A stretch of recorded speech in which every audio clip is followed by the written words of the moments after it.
desde vários meses atrás, nós temos tido a pauta de conversar sobre o livro de Atos dos Apóstolos, este livro histórico do Novo Testamento,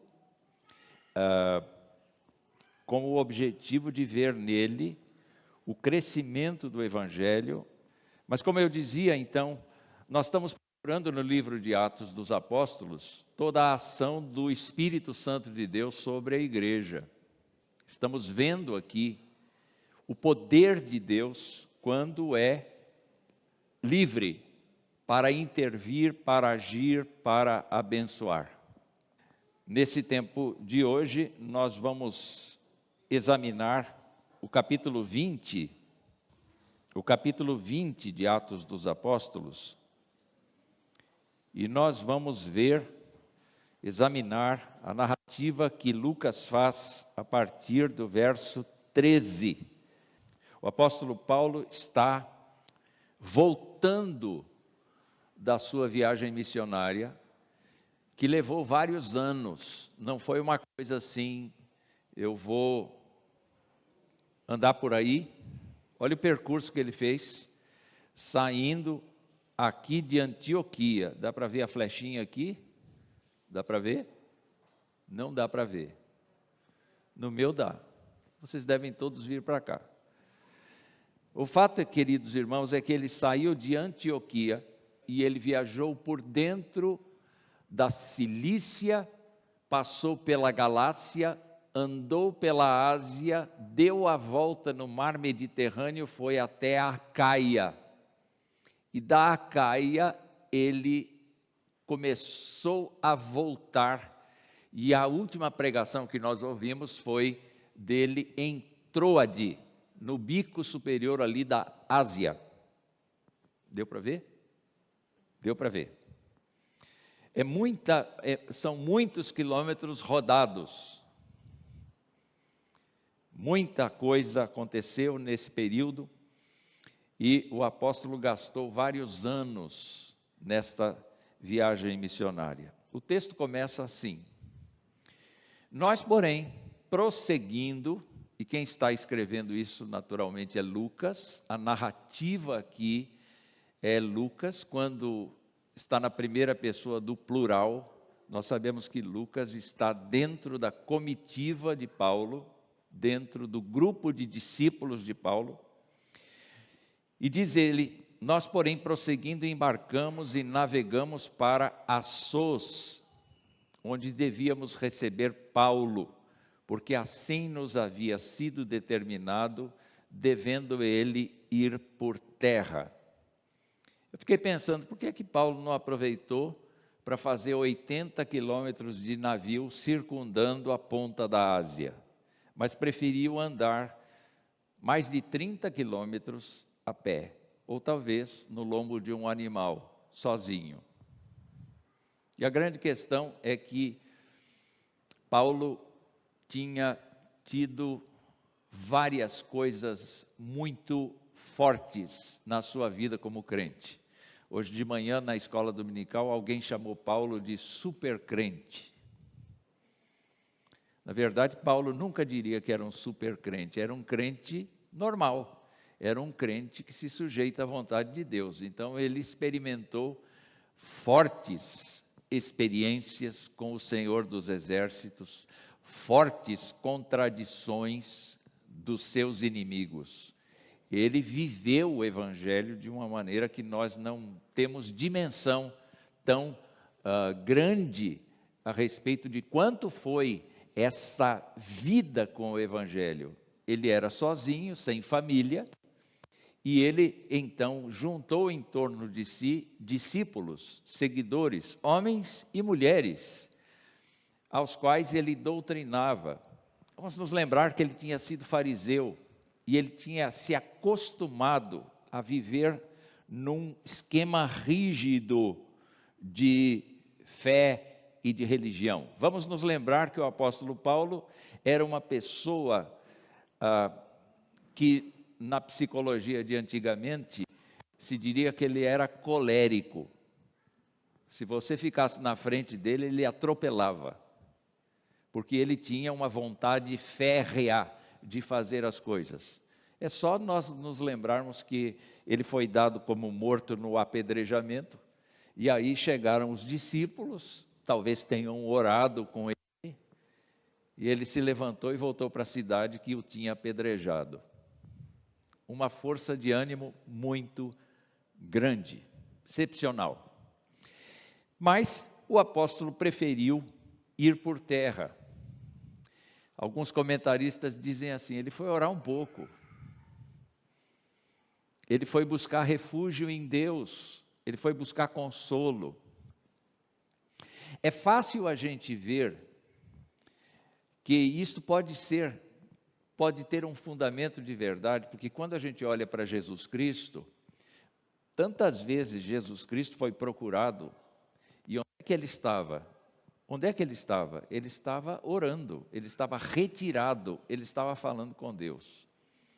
Além disso, Paulo se tornou um instrumento especial de Deus, porque ele trouxe várias revelações, tanto do presente quanto do futuro. E boa parte dessas revelações estão explicitadas justamente na carta aos Efésios, que nós vamos ver daqui a pouco. Então, como é que a gente sabe que antes da fundação do mundo Deus havia elegido ou eleito os seus filhos? Como é que a gente sabe que Jesus Cristo vai reunir em torno de si toda a humanidade e toda a história e vai ser erguido como a principal figura de todos os tempos? Como é que a gente sabe que o Espírito Santo sela o coração dos crentes em cada lugar onde eles aceitam a Jesus Cristo? Como é que a gente sabe que nós estávamos perdidos, mortos nos nossos delitos e pecados, mas Deus nos fez assentar com Cristo Jesus nos lugares celestiais? É justamente nestas horas de silêncio, nestas horas de oração, nessas horas de retiro, Deus abençoou o apóstolo Paulo com estas revelações. Mas a história continua. Quando se reuniu conosco em Assos, nós o recebemos a bordo e fomos a Mitilene. Dali, navegando no dia seguinte, passamos diante de Quios. Levamos mais um dia até Samos e um dia depois chegamos a Mileto. Atenção para este detalhe, Paulo já tinha resolvido não aportar em Éfeso, porque não queria demorar-se na província da Ásia. Ele tinha vivido lá vários anos, ele conhecia muita gente, ele tinha amizade inclusive com as autoridades governamentais de Éfeso. Entretanto, Lucas entende que ele não quis se demorar na província da Ásia. Não tinha problema ele ir para Éfeso, mas ele preferiu não ir. Ele tinha pressa, pois queria, caso lhe fosse possível, passar o dia de Pentecostes em Jerusalém. Por que será que ele queria passar o dia de Pentecostes em Jerusalém? Há várias razões plausíveis.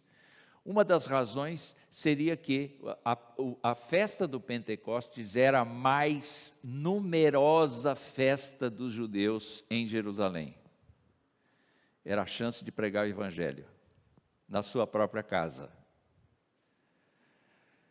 Uma segunda opinião fala do fato de que ele poderia querer relembrar o dia em que o Espírito Santo foi derramado na vida da igreja. Mas é mais plausível a primeira circunstância, a primeira tese. E diz então aqui Lucas, ele tinha pressa, queria chegar, então de Mileto Paulo enviou uma mensagem a Éfeso pedindo aos presbíteros da igreja que se encontrassem com ele. Amigos de Éfeso, os seus amigos de Éfeso eram pessoas que precisavam ainda receber um último recado da parte dele. Muito bem. Eu tentei pôr uma lente aí para aumentar exatamente o caminho. Vocês estão vendo? Ele sai de Troas a pé, vai para Assos, de lá vai para Mitilene, de lá vai para Quios, depois vai para Samos e depois vai para Miletos. Só para a gente ter uma ideia das distâncias. Isso é pura curiosidade cristã. Paulo andou a pé cerca de 32 quilômetros sozinho. 32 quilômetros é daqui a Valinhos, mais ou menos, menos. Vinhedo, caminhar daqui até perto de Campinas, não é? Foi o que ele fez. E aí o resto foi de navio. Mas a última viagem são os discípulos, são os presbíteros de Éfeso que têm que fazer, e eles têm que caminhar mais ou menos 40 quilômetros. Então o encontro não acontece na próxima meia hora, acontece dali a algum tempo, não é? Várias horas depois dele ter dito que ele queria conversar com eles. E o que ele quis conversar com eles? Isso é importante para a gente, porque é o legado dos apóstolos. Paulo é um dos apóstolos que nós devemos considerar, e a doutrina cristã está baseada nos apóstolos, nos profetas, tendo a Cristo como pedra angular. Então, vamos continuar a leitura. E quando os presbíteros de Éfeso chegaram a Mileto, Paulo lhes disse: vocês sabem como me conduzi entre vocês em todo o tempo, desde o primeiro dia em que entrei na província da Ásia, servindo o Senhor com toda a humildade, com lágrimas e com as provações que me sobrevieram pelas ciladas dos judeus. Ao contrário de um popstar que é aplaudido por todo mundo, Paulo tem um grupo de pessoas que o admira, mas tem um grupo ainda maior de pessoas que o odeiam, porque ele é um desertor da fé judaica. Ele é um herege, porque ele aponta a Cristo como o Messias, e as pessoas não acreditam nele, porque ainda hoje, no século 21, os judeus aguardam o seu Messias chegar.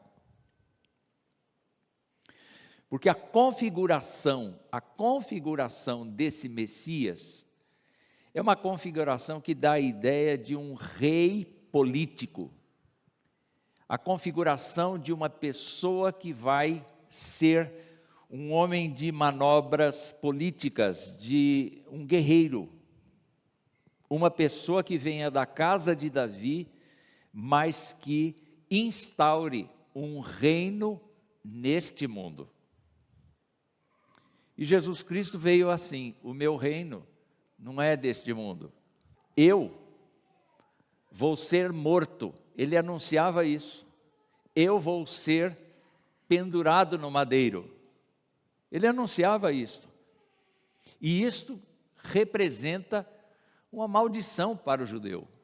Uma pessoa que morre e é posta no madeiro é maldita. Como é que um maldito é Messias? Não tem cabimento. E acontece que o apóstolo pensava da mesma maneira antes da sua conversão. Ele também perseguia os crentes por conta disso. O que vocês pregam é uma heresia absurda. Até que ele pessoalmente teve um encontro com Jesus Cristo, Atos capítulo 9, e desse momento em diante, ele entendeu que as profecias do Antigo Testamento se referiam justamente à pessoa de Jesus, e ele começou a pregar a Jesus no dia seguinte que a visão lhe tornou. Impressionante. Tem crente que demora milhares de anos para começar a pregar o Evangelho, depois da sua conversão e profissão de fé. Começou no dia seguinte, não é? Ele começou no dia seguinte. Então, o que eu aprendo disso aqui? Vocês sabem como me conduzi entre vocês em todo o tempo. O que a gente aprende com isto? A gente vê o testemunho dele para os presbíteros de Éfeso, mas a gente chega à conclusão de que faz parte da vida cristã uma conduta que a gente não tenha do que se envergonhar. O apóstolo viveu lá vários anos. Quando a gente vive vários anos ao lado dos outros, os outros percebem as nossas manias, percebem as nossas mentiras, percebem as nossas fraquezas. E o apóstolo então diz: olha, como homem, como crente, eu sei o que sou, eu sou um miserável, eu sou o pior dos pecadores. Mas eu tenho que lhes dizer uma coisa: enquanto eu estive com vocês, vocês podem observar, a minha conduta foi zelosa. A minha conduta foi uma conduta que louvava a Deus. A minha conduta foi uma conduta que demonstrava que o Espírito de Deus estava cuidando de mim, dirigindo a minha vida, controlando os meus passos, me fazendo caminhar, andando comigo.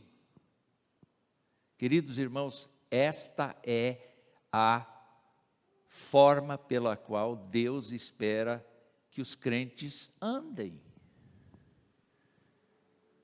Então não se trata de ser super crente ou não, se trata de deixar o Espírito Santo conduzir. Nós precisamos de pessoas no mundo de hoje, nós precisamos de pessoas que tenham conduta irrepreensível e que tenham humildade diante de Deus. Ele diz: eu servi ao Senhor com toda a humildade. Eu não procurei me sobrepor ao que o Senhor queria, eu quis viver dentro da sua vontade, eu me preocupei, eu busquei a Deus, eu orei todas as vezes dizendo: Senhor, eu não quero estar aqui com palavras de sabedoria humana. É como Corinto. Ele disse: eu não me propus a colocar palavras de sabedoria humana entre vocês, eu quis saber só do Cristo crucificado. Eu procurei servir a Deus com humildade, com lágrimas, suportando o fardo das perseguições, suportando aquele vexame provocado por Demétrio e pelos que faziam as pratarias de Diana.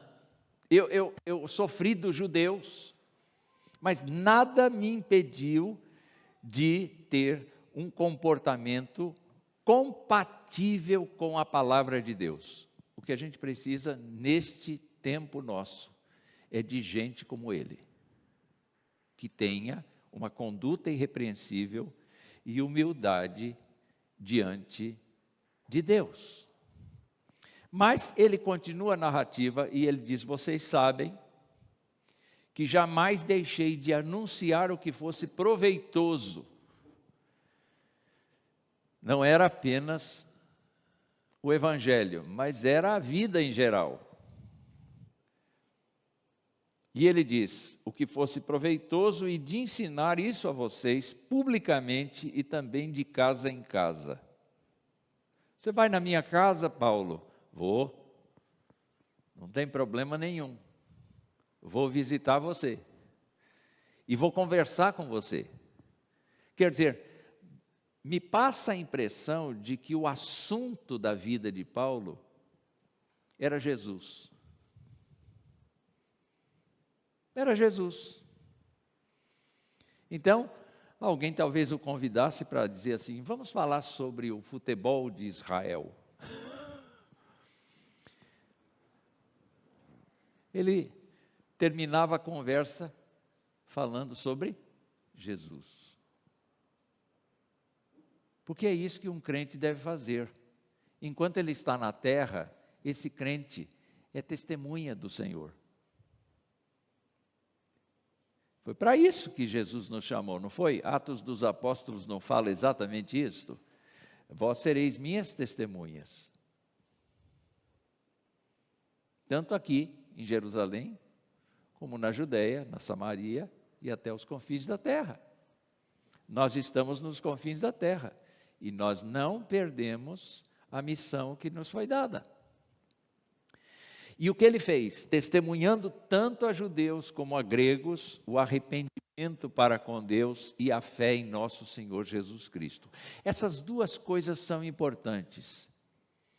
Olha, Deus ama os pecadores, então se arrependa dos seus pecados e creia em Jesus Cristo como seu Senhor e Salvador. Esta mensagem é a mensagem que se prega. Nós não temos que pregar nenhuma fundamentação teológica, a gente não tem que discutir com a pessoa a doutrina da predestinação, a gente não tem que discutir com a pessoa se o inferno existe ou se vai deixar de existir, a gente não tem que discutir isso, embora a gente tenha que saber isso, a gente não tem que discutir isso, a gente tem que dizer assim, simplesmente isso, se arrependa, Deus está pronto para te perdoar. Deus quer ter amizade com você, quer perdoar a sua vida e quer te dar a sua graça, a sua paz. Deus quer que você tenha fé no Senhor Jesus Cristo. É a única coisa que vai funcionar para as pessoas. Então, eu chego à conclusão de que nós estamos precisando de crentes que sejam fiéis à palavra de Deus. Porque Paulo se restringiu à palavra de Deus. O que Deus exigiu dele, ele transmitia para os outros. E o que nós precisamos, queridos irmãos, é ser fiéis à palavra de Deus, ser fiéis ao ensino. A gente não deve esmorecer diante da necessidade de aprender com os irmãos de fé, com os pregadores, e repartir com quem está começando ou com quem não conhece nada. Eu tive um caso aqui mesmo. Já contei esta experiência aqui, para mim ela é significativa, conto de novo. A crente liga para mim e diz, olha, o filho da minha esposa, da minha amiga, com 25 anos de idade, acabou de falecer por contrair doença infecto-contagiosa. O senhor pode vir aqui? Falei, não posso. Não posso. Infelizmente eu estou em outra direção, não posso ir aí. Mas você pode falar. Aí ela disse assim, mas eu não tenho seminário, eu não tenho conhecimento. Falei, você sabe ler? Sei. Você sabe ler a Bíblia? Sei. Então, pega um papel e um lápis e anota essas passagens aqui. Dei para ela umas 4 ou 5 passagens bíblicas. Falei, agora vá lá e leia isso para ela. No fim da tarde, essa mulher me liga. Ai, pastor, que bênção que foi essa tarde. Falei, não diga. Foi uma coisa maravilhosa. Falei, o que aconteceu? Sabe aquelas passagens? Falei, sei. Então, eu li aquelas passagens e de repente me veio uma vontade de compartilhar aquela passagem. Eu já tinha ouvido a passagem na igreja. E eu falei a tarde inteira, pastor, eu não sei de onde veio. Eu falei, eu sei de onde veio. Foi o Senhor que te orientou. E você queria que eu roubasse a tua bênção. Você queria que eu tivesse a tua bênção no teu lugar. Dá para você perceber uma coisa interessante. Quando a gente tem uma postura e as pessoas notam a postura, está na hora da gente abrir a boca e deixar o Espírito Santo nos conduzir na fala, na comunicação do Evangelho, porque o Evangelho pode libertar aquela pessoa. Em definitivo, a pessoa pode ser abençoada por conta do que a gente disser. Então, fidelidade à palavra e ao ensino. Mas agora Paulo diz assim: bom, vocês sabem que eu me conduzi bem, vocês sabem que eu preguei o Evangelho, eu procurei ensinar tudo o que eu sabia, mas agora eu estou partindo. E impelido pelo Espírito vou para Jerusalém, não sabendo que ali vai me acontecer, exceto, tanto de cidade em cidade, me assegura que prisões e sofrimentos estão à minha espera. Porém, nada considero a vida preciosa para mim mesmo, desde que eu complete a minha carreira e o ministério que recebi do Senhor Jesus para testemunhar o Evangelho da graça de Deus.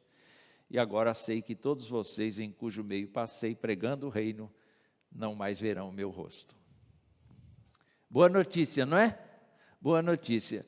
Olha, eu estou alegre no Espírito, mas o Espírito está dizendo, você vai se atrapalhar. O Espírito está dizendo, você vai ter problema no futuro. O Espírito está dizendo, olha, você vai ter inimigos te esperando em Jerusalém. Eu não gostaria de receber essa notícia. Às vezes, e agora à tarde, pelo menos lá na minha região da cidade, choveu forte. Em algum outro lugar choveu forte aqui, tipo 5 horas da tarde? Choveu? Você assim, não vai ter culto hoje, porque está chovendo forte. Falei, quantos crentes será que vão ter coragem de ir na igreja com chuva forte? A gente evita até vir à igreja por conta de uma chuva. O que a gente faria se o Espírito de Deus dissesse para a gente, olha, você vai sofrer perseguição se for para lá? Depende da atitude que a gente tem. E a atitude que eu vejo aqui no apóstolo Paulo, é que ele disse assim, mas a minha vida está nas mãos de Deus, ela não é uma coisa que eu tenha que guardar. Não é uma coisa que eu tenha que fazer manutenção, desculpa os doutores aí. Eu não tenho que ficar fazendo manutenção, inclusive ele disse assim, o exercício físico para pouco aproveita. Eu acho que ele não era contra médico, porque ele amava o Lucas. Eu estou meio confuso aqui agora. Queridos irmãos, o que Paulo dizia é que a sua prioridade absoluta era o Senhor. E alguém vai dizer, pastor, mas é fácil, não tendo família, a gente colocar o Senhor em primeiro lugar. Quando a gente tem família, a gente coloca a família no primeiro lugar. Não coloque. Coloque o Senhor em primeiro lugar. Coloque a família num lugar subalterno. Coloque a família como um alvo da graça de Deus, mas não coloque a família no lugar do Senhor. E o apóstolo Paulo então diz isso, eu em nada considero a vida preciosa para mim mesmo, desde que eu complete. Vocês lembram que eu disse que ele era colérico? Lembram? Pois é, ele pôs na cabeça que ele tinha que completar a missão dele. E ele disse assim, combati o bom combate, acabei a carreira, guardei a fé. Desde agora, a coroa da justiça, eu estou colando do André, a coroa da justiça me está guardada. Quer dizer, ele disse assim, espera um pouquinho, eu sei que eu casei, eu sei que eu trabalho na indústria ou no comércio, eu sei que eu sou profissional liberal, eu sei que eu tenho que viver esta vida no contexto do mundo, mas quem é a minha prioridade? A minha prioridade é o Senhor. Então eu vejo aqui, meus irmãos, que o crente precisa repensar a sua prioridade. Qual é a sua prioridade? E a prioridade de Paulo era prioridade à vocação que ele recebeu, mas tem um adicional, ele era consolado, confortado, tratado pelo Espírito Santo de Deus, e isso fazia toda a diferença. Era o Espírito Santo quem dava ousadia para ele viver. Nós precisamos experimentar essa ousadia que vem do Senhor, sabe? E dizer, olha, tá certo, eu tenho que cuidar de muitas coisas nesse planeta, mas eu tenho que saber qual é a vontade de Deus para a minha vida e andar nessa vontade. Porque estando no centro da vontade de Deus, todas as demais coisas serão resolvidas pela graça, pela orientação de Deus. Então ele diz assim, portanto, já que eu estou indo, no dia de hoje eu testifico diante de vocês que eu estou limpo do sangue de todos. Ninguém pode me acusar de alguma coisa que eu tenha feito a vocês, porque jamais deixei de lhes anunciar todo o plano de Deus. Eu dei todo o conteúdo programático que Deus me mandou dar. Cuidem de vocês mesmos, eu acho importante isso, cuidem de vocês mesmos e de todo o rebanho no qual o Espírito Santo os colocou como bispos. Ele estava falando para líderes da igreja de Éfeso. Era natural que o discurso dele agora abordasse esse aspecto. E quando eu penso no cuidar de você mesmo, eu tenho que pedir para os presbíteros da igreja cuidarem de si mesmos. Estou olhando para 2 agora. Olhando mais um. E o que eu estou vendo? Se cuidem. Não é do ponto de vista da saúde, não. É do ponto de vista da sua fé. É do ponto de vista de Deus encher o seu coração de sabedoria e de competência para lidar com esse povo que está aqui. É de capacitar vocês para serem exemplos para o rebanho. Então, ele disse, o Espírito Santo os colocou como bispos, como pastores, como episcopos, para pastorearem a igreja de Deus. E qual é a seriedade disso? Paulo arremata dizendo, Deus comprou a igreja com seu próprio sangue. Mas não foi Deus o Pai que derramou o sangue, foi Deus o Filho. Então ele está chamando Jesus aqui de Deus. Está dizendo aqui que eles devem cuidar deles próprios, eles devem cuidar do rebanho de Deus, e Paulo, apesar de querer que a igreja vá bem, ele sabe que a igreja vai ser assediada, ele sabe que a igreja vai ficar comprometida, vão surgir líderes na igreja que não têm o mesmo foco de responsabilidade, de caminhar na doutrina. Então, ele disse assim, depois da minha partida, aparecerão no meio de vocês lobos vorazes que não pouparão o rebanho. O que eu vejo aqui? Eu vejo que a liderança da igreja, e cada crente precisa ter cuidado pessoal, e cuidado dos irmãos de fé quanto à vida e à doutrina. Essa história, você não tem nada com a minha vida, em parte é verdadeira, mas em parte não é.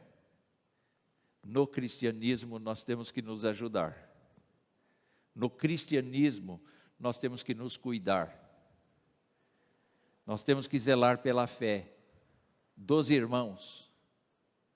Então, quando a gente percebe uma pessoa que está enfrentando muito problema, o que a gente vai orar? Vai fazer? Vai orar. Vai buscar. Vai compartilhar o nosso abraço. Vai compartilhar o nosso sorriso. Vai compartilhar o nosso choro. Vai compartilhar a nossa força. Porque, meus irmãos, não é no mundo, não é na sociedade humana caída que nós vamos encontrar o direcionamento da graça de Deus, é na igreja.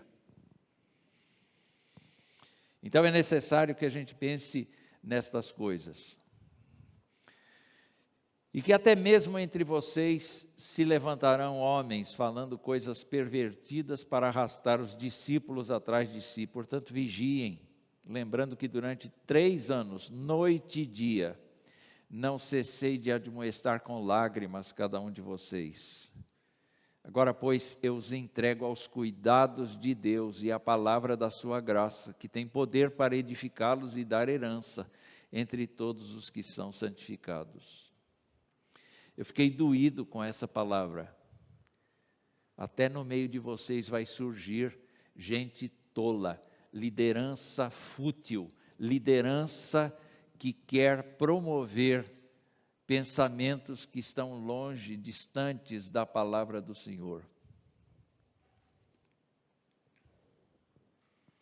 Nesses 21 séculos de história da igreja, nós temos uma primeira fase em que a igreja foi duramente perseguida no começo, até quase o 4º século. Quem era crente estava sujeito a ser encontrado e morto. Precisava ficar escondido. Depois disso, a igreja, o cristianismo se tornou a religião oficial de Roma. Então, os generais, toda a força política da época disse assim: se eu não virar crente agora, eu vou me dar mal politicamente. Então, vamos nos virar crente. Né? Eu era um cantor da noite, agora eu vou ser um cantor gospel, porque tem um público maravilhoso que ninguém está explorando. Então eu vou virar gospel e eu vou ganhar dinheiro em cima dessa gente. Então a igreja foi se enchendo de sincretismo, foi se enchendo de idolatria, até que lá pelo século XI, século XII, por aí, no meio de todas estas coisas, surgiram vozes que diziam: vamos voltar para a palavra de Deus, vamos voltar para a palavra de Deus. E quem falava isso foi julgado e queimado. Lá pelo século XVI, nós sabemos que houve a Reforma Protestante, e houve um surto, uma divisão das forças na história.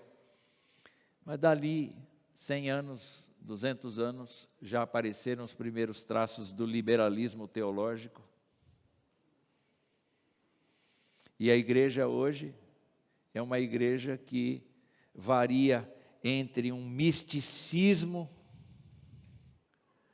um sincretismo, um liberalismo. Aí você fica perguntando: será que Deus agiu? Claro que agiu. Em todas as gerações Ele levantou os que Jesus Cristo salvou, porque o Evangelho chegou até nós pela pregação. Não foi pela arqueologia, não foi por descoberta dos fósseis, foi porque alguém nos contou do Evangelho e nós cremos. Talvez nosso pai, talvez nossa mãe. O que nós não temos direito é de abandonar tanto a fé quanto a doutrina. E o apóstolo Paulo mostra aqui que nós temos que ter vigilância doutrinária, tanto pessoal quanto coletivamente, e confiança no Senhor. Não tem problema a gente ser reformado e pensar como o século XVI. Não tem nenhum problema. Não tem nenhum problema da gente crer na palavra de Deus e de praticar as coisas que a palavra de Deus nos ensina. É essa a preocupação do apóstolo Paulo. Vocês vão ter no meio de vocês gente que vai querer comandar, cuidar da igreja, mas do seu jeito, sem a preocupação de obedecer a Cristo, e vai trazer ideias novas e vai arrastar muita gente consigo. E ele está quase terminando, eu também, não é? E ele diz: de ninguém cobicei prata, nem ouro, nem roupas. Vocês mesmos sabem que estas minhas mãos serviram para o que era necessário a mim e aos que estavam comigo. Paulo tinha um ofício. Ele aprendeu na família dele a fazer tendas. As tendas eram utilizadas principalmente para uso militar. Os romanos viajavam muito, os exércitos estavam em toda parte e eles precisavam de barracas.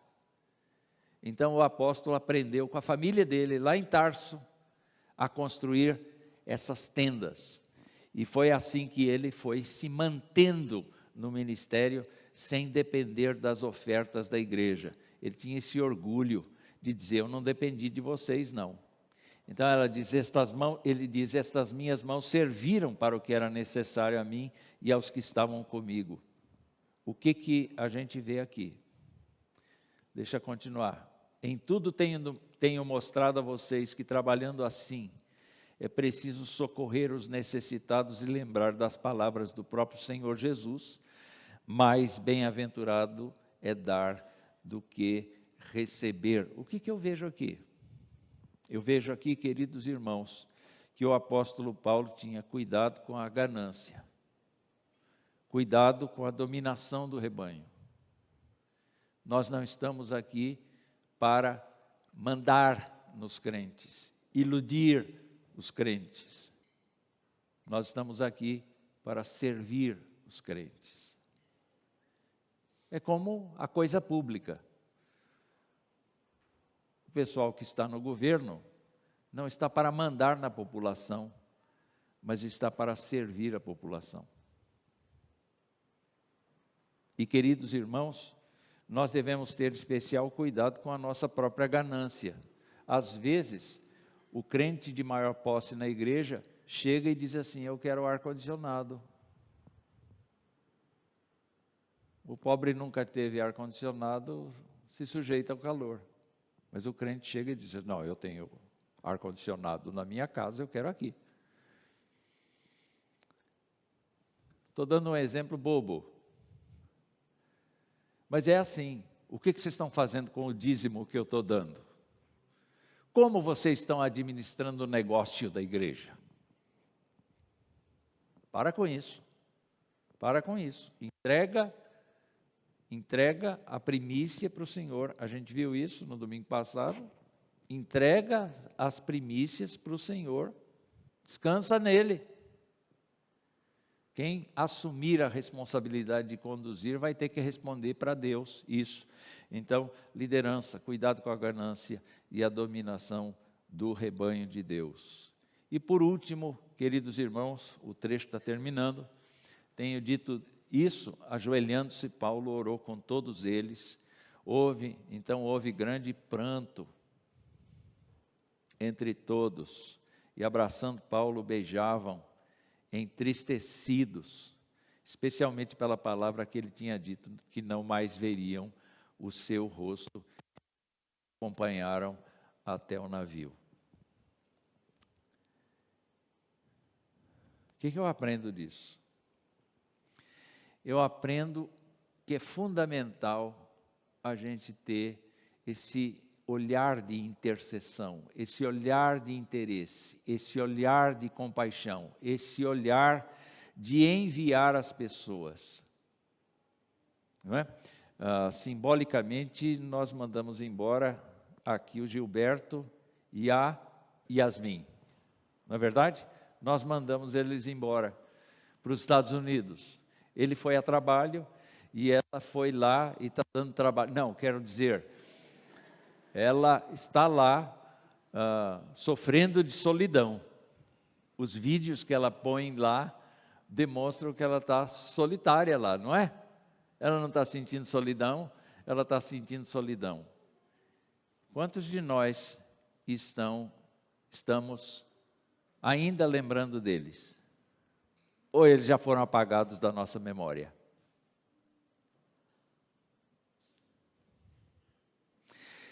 Neste caso aqui, nós vemos que o impacto da vida do apóstolo foi tão grande na vida deles, que eles disseram, a gente nunca mais vai ver você, nunca mais, é um adeus. E eles choraram muito, mas Paulo os trata como filhos, e orou, e o texto diz, com todos eles. Eu fico pensando que Paulo entrou na vida de cada um. O Senhor abençoa o Jacó que está aqui. Não sei o nome do Jacó, não é? Pode ser que seja um presbítero de nome Jacó, ou então Calói.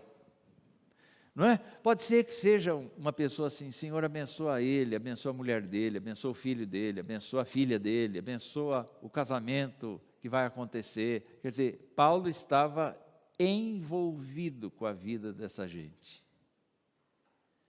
A despeito de ser um apóstolo que conheceu muitas regiões, ele orou com todos eles.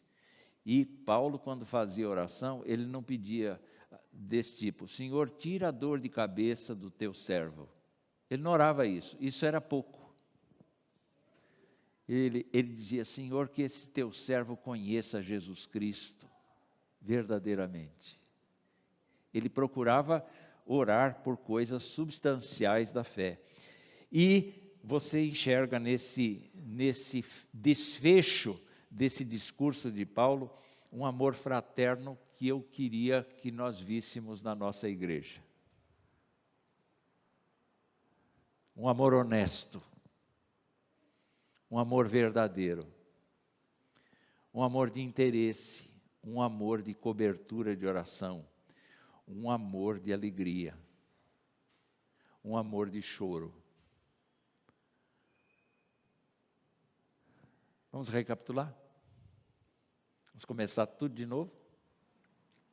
Não, eu queria que vocês lembrassem que o crente deve ter uma conduta irrepreensível e ser humilde diante de Deus. O crente deve ser fiel à palavra do Senhor e ao ensino. O crente deve priorizar a vocação de crente recebida e vai ter o consolo do Espírito Santo, sim. O crente deve ser cuidadoso pessoalmente, não é? Cuidar de si mesmo e cuidar dos irmãos de fé quanto à vida e quanto à doutrina. O crente deve ser vigilante doutrinariamente e deve confiar no cuidado do Senhor, mesmo que sofra perseguição por isso. O crente deve ter cuidado com a sua ganância e com a dominação do rebanho, não querer mandar nos outros, mas querer viver para a glória de Deus na vida dos outros. E o crente deve interceder e demonstrar amor fraterno, até quando disser: estou indo embora e vocês não verão meu rosto outra vez. Amém? Eu espero que eu tenha comunicado um pouco daquilo que o discurso de Paulo passou para mim. E que você leve para casa estas coisas todas, esses princípios todos que fazem parte da vida cristã normal, não do super crente, do crente, da crente. Que Deus nos abençoe.